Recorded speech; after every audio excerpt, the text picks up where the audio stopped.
Bismillahirrahmanirrahim. Assalamualaikum warahmatullahi wabarakatuh.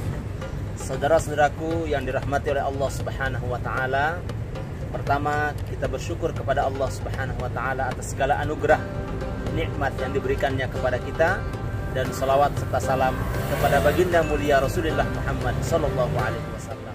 Saudara-saudara sekalian dimanapun berada, dalam sebuah firman Allah dalam Al-Quran disebutkan, wa idza sa'alaka ibadi anni fa inni qarib ujibu da'watad da'i idza da'an falyastajibu li wal yu'minu bi la'allahum yarshudun. Apabila hambaku bertanya tentang diriku, kata Allah Subhanahu wa taala, maka sesungguhnya aku ini dekat.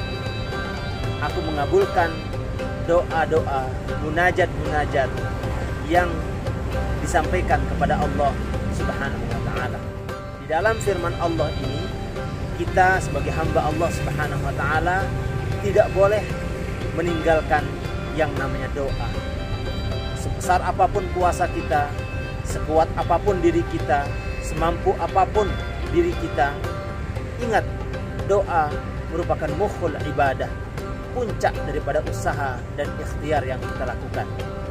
Orang yang melaksanakan pekerjaan, melakukan berbagai macam kegiatan tetapi menghilangkan doa, itu adalah orang-orang yang sombong.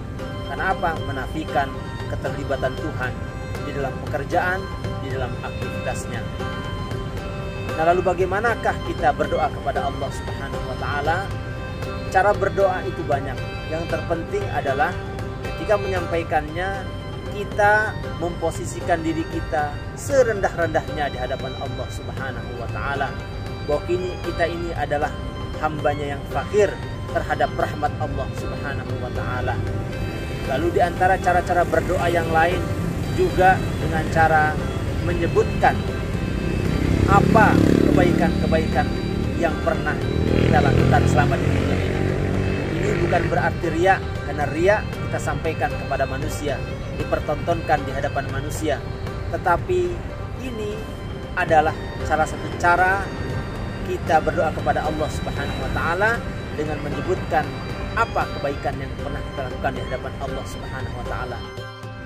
Dalam sebuah hadis, baginda Nabi SAW pernah bercerita tentang 3 orang pemuda yang terjebak di dalam gua, di mana tidak satupun di antara mereka mampu membuka pintu gua tersebut, gua yang tertutup oleh batu. Lalu mereka berinisiatif untuk menyebutkan kebaikan-kebaikan mereka di hadapan Allah Subhanahu wa taala sebagai wasilah diijabahnya doa-doa yang mereka panjatkan, terutama sekali adalah doa agar pintu gua tersebut terbuka dengan izin Allah Subhanahu wa taala.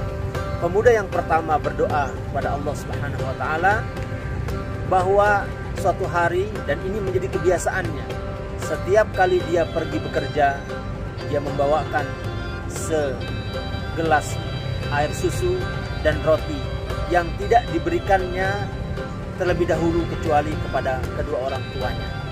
Suatu hari dalam sebuah perjalanan, rupanya dia berperjalanan lebih jauh dari sebelumnya, terlambat untuk sampai ke rumahnya, dan didapatinya kedua orang tuanya sudah tidur terlelap.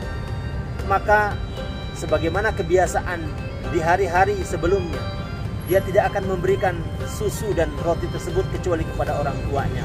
Ditungguinya orang tua sampai dia terbangun.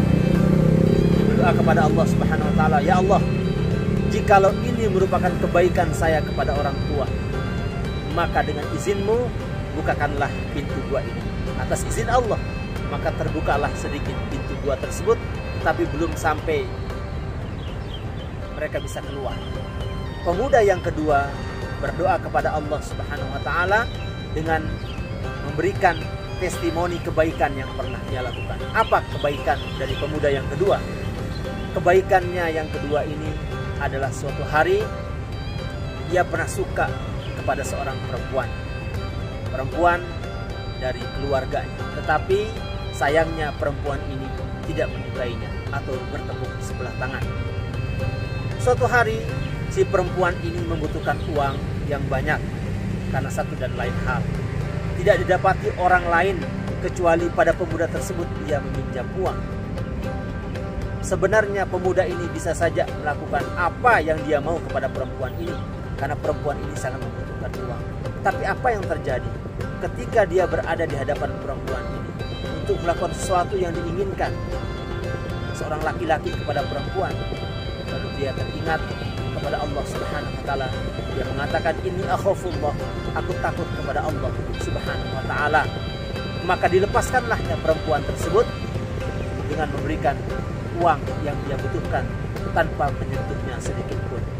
Kata pemuda ini berdoa ke hadapan Allah Subhanahu wa taala, ya Allah, jikalau kebaikan saya ini merupakan satu kebaikan di hadapan-Mu, maka dengan wasilah ini mohon bukakanlah pintu dua yang tertutup.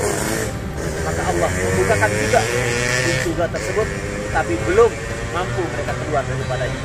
Dan pemuda yang ketiga berdoa di hadapan Allah Subhanahu wa taala dengan menyebutkan kebaikan yang pernah dilakukannya. Apa itu? Suatu hari ia memperkerjakan banyak orang di usahanya, dan ada satu pekerja yang tidak sempat mengambil upah dari apa yang ia lakukan dalam pekerjaan tersebut. Suatu hari dia kembali lagi setelah beberapa tahun lamanya, kembali kepada bosnya, kepada pemuda ini, untuk mengambil upah yang dulu belum sempat diambilnya. Maka bos ini, yang tidak lain adalah pemuda di dalam gua ini, menunjukkan kepada unta, menunjukkan ia domba, menunjukkan ia sebidang tanah. Dan pekerja ini merasa dicandai oleh bosnya. Karena apa? Ia meminta upah yang tidak seberapa, tetapi ditunjukkan oleh bosnya tanah, onta, domba, dan sebagainya. Maka bosnya mengatakan, engkau tidak mengambil upahmu dulu, maka aku mempergunakannya sebagai modal. Maka hari ini aku sampaikan apa yang berkembang dari modal yang pernah aku berikan, aku gunakan di dalam usaha tersebut. Sehingga inilah yang menjadi jatahmu tanpa aku mengambil sedikit pun dari keuntungan di domba, di tanah, di unta tersebut.